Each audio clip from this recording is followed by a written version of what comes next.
good afternoon, good evening, or good morning. I don't know what time of the day you're watching this video, but I am Leila Levy, and I wanted to share a little bit about some of the tips that I usually share about traveling to Italy.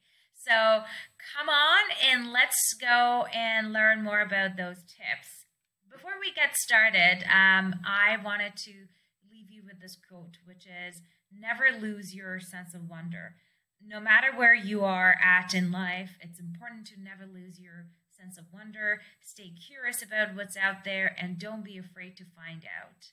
The world is waiting to be seen by you. Go out and learn something new. And it's very relevant, especially these times that we are still dealing with a pandemic. A lot of our travel plans are being impacted. I live in Toronto, Ontario, and I know we are almost back to wave 2 situation again. So, it's been really, really rough 2020. But again, I'll share more about, my business and what I'm doing in the space of travel. But what I have done personally is I kept exploring and learning about different countries, destinations, and I've started running virtual travel series to keep that inspiration and education and, keep the spirit of travel alive. If you wanted to follow me, go to Instagram and find Travel Design by Leila, the same on Facebook, and I share tons of content about traveling, some traveling tips, and the other thing that I'm actually very excited to share with you is I started running a series on Mondays about good newses, because there are so many good newses happening in this world, and I feel that no one has heard of them, or it's not being communicated. Especially, I feel that, there's more of the negativity out there and not so much positive. So take a look at those like Monday's post that talks about destinations that are opened or regulations that have changed. Again, everything it cannot be positive, but I highlight those positive things and I share it with my audience. So don't wait, go to my Instagram and start following me. A little bit about myself and my background. As I mentioned, I'm Leila Levy, and I'm an owner of a boutique travel concierge, an agency business called Travel Design by Leila Levy. I believe in customized and personalized trip because we are all very different. We have different perspectives. We are looking for different things when we're looking for, putting our travel plans together. And at the same time, I realized that it is very hard. All of us, we are great at doing something. We're working full time, and it's so hard to put it all together. And that's why that I started my business. Interestingly enough, my background is actually engineering, and I worked in, financial institutions and consulting companies doing technology and analytics.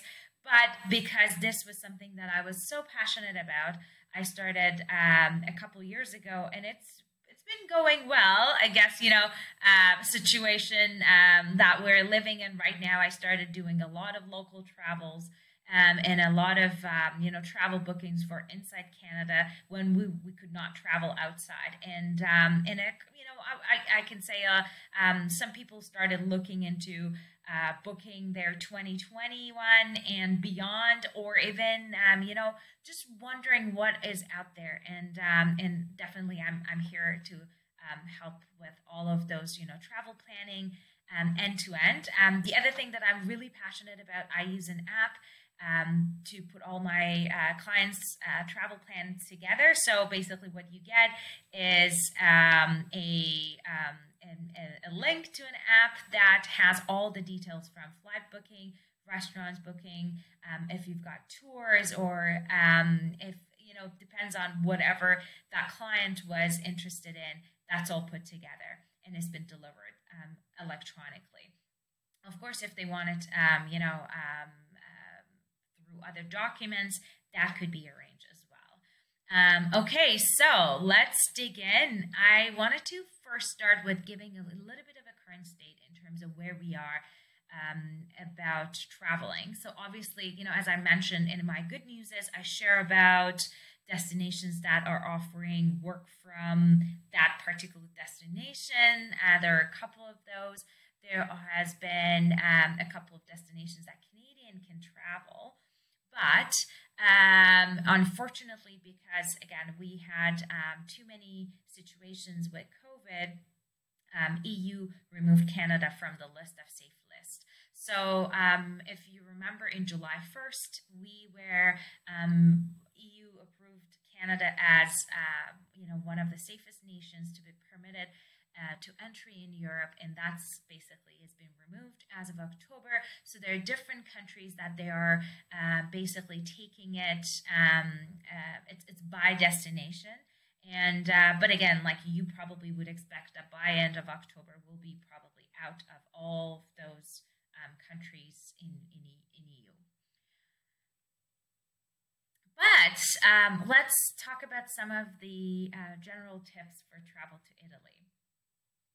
So one of the things that I say to a lot of my clients, and I talk about it, is if you're looking for an authentic experience, you wanted to avoid shopping and dining in some main tourist area. And, you typically, if you even go a couple of blocks east, west, north, whatever, a little bit, there you can find amazing restaurants and great cafes.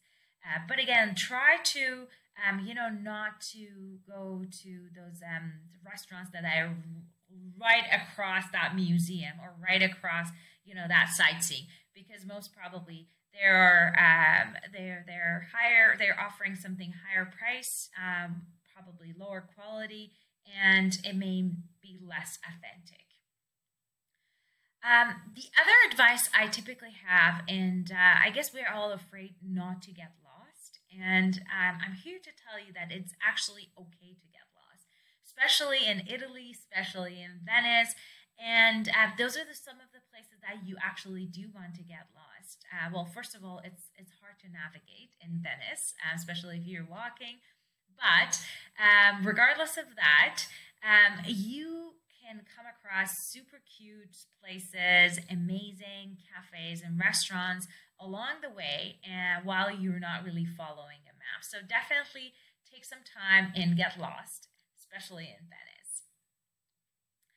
I know that a lot of there is a bit of I would say fear towards traveling to Italy, especially when a lot of tourists they had the things stolen, or the perception was there are too many pickpockets.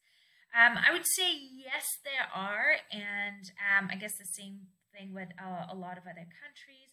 But I would say Italians are really good pickpocketers, so be aware of those. And but again, you don't want this to ruin your experience. But again, be careful. Do all the precautions that you need to do. And I guess we all know how to deal with storing our valuable things, or even not taking it with us, and just be super cautious.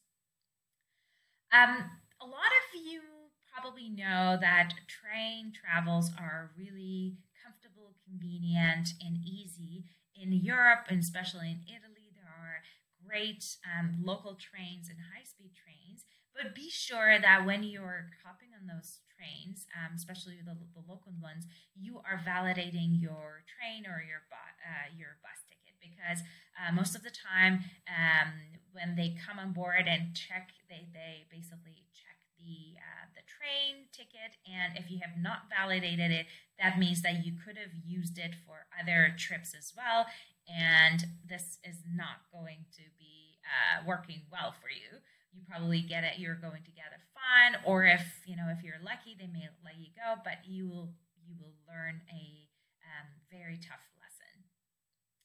The other thing about Italian breakfast, and again, a lot of us going from North America, we are accustomed to more of like a larger breakfast, a lot of omelets, a lot of things like that, heavy breakfast. And when you go to Italy, The typical Italian breakfast is some sort of like a sweet pastry and a coffee or a cappuccino, and maybe occasionally orange juice. So that is it for a a truly authentic Italian breakfast.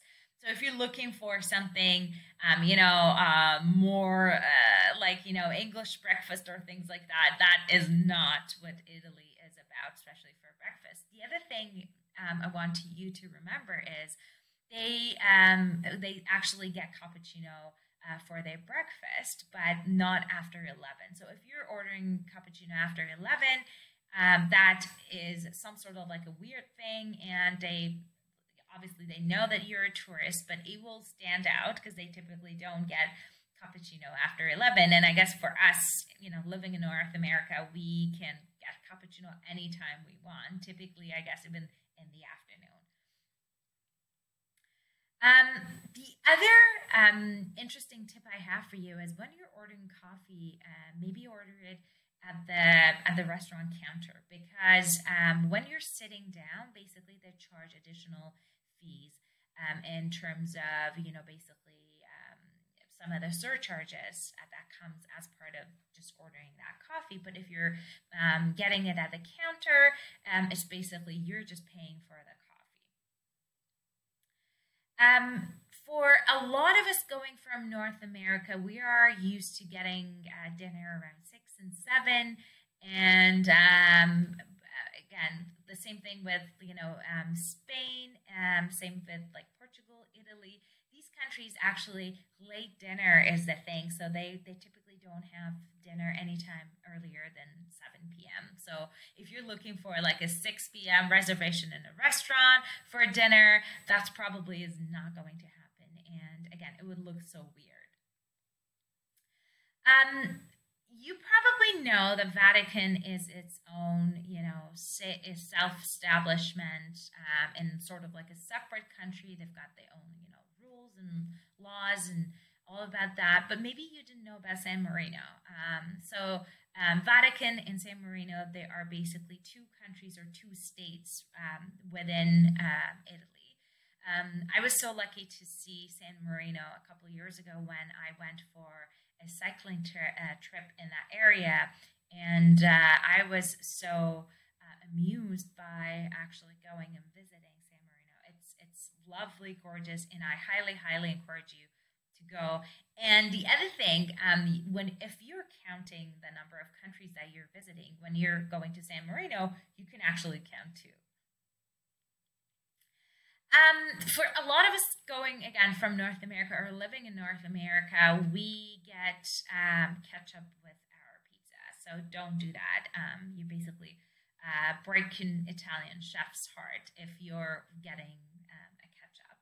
And again, it would be something that it's again weird and strange, and no, don't. In terms of best time to travel to Italy. One of the things that I can say for sure not to do is if you can pick one of those shoulder seasons, which I have another slide, I'll speak to that later, but especially August, because in August, so towards the late of July and the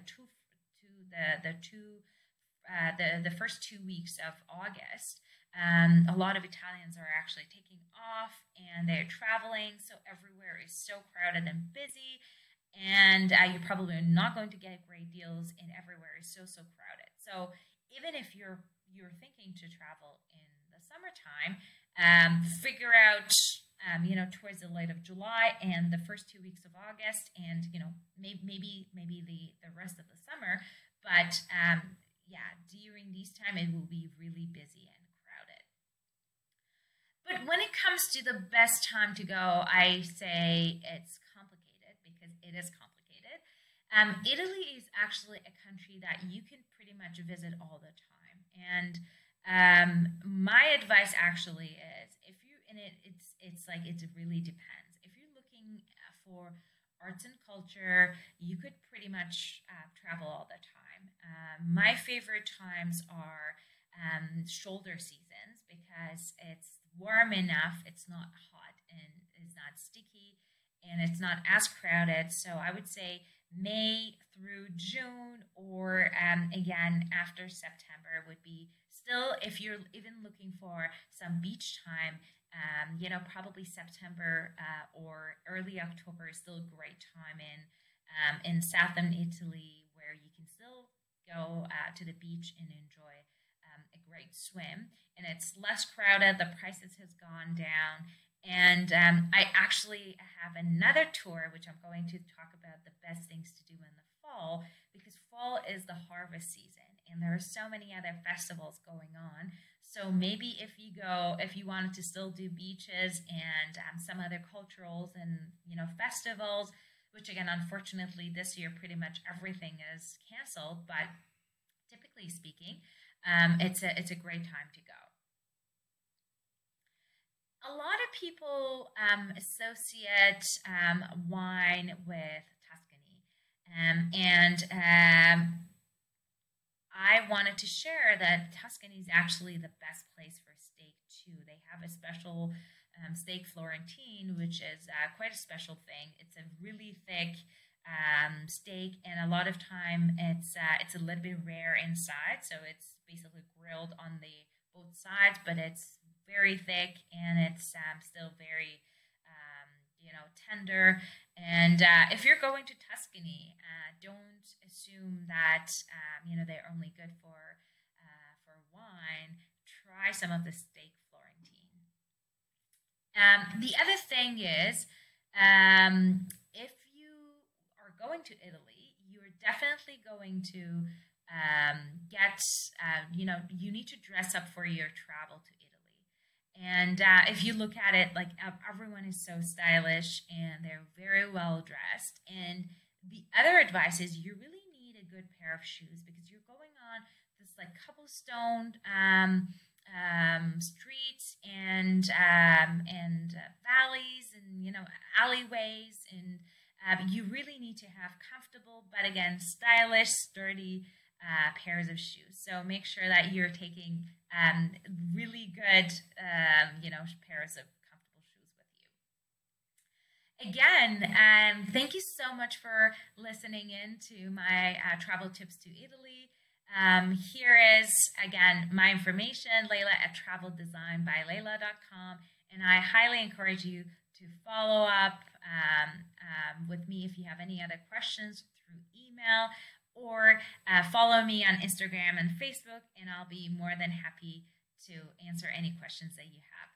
Have a great rest of your day, and stay tuned for the tour of my favorite things to do in the fall season.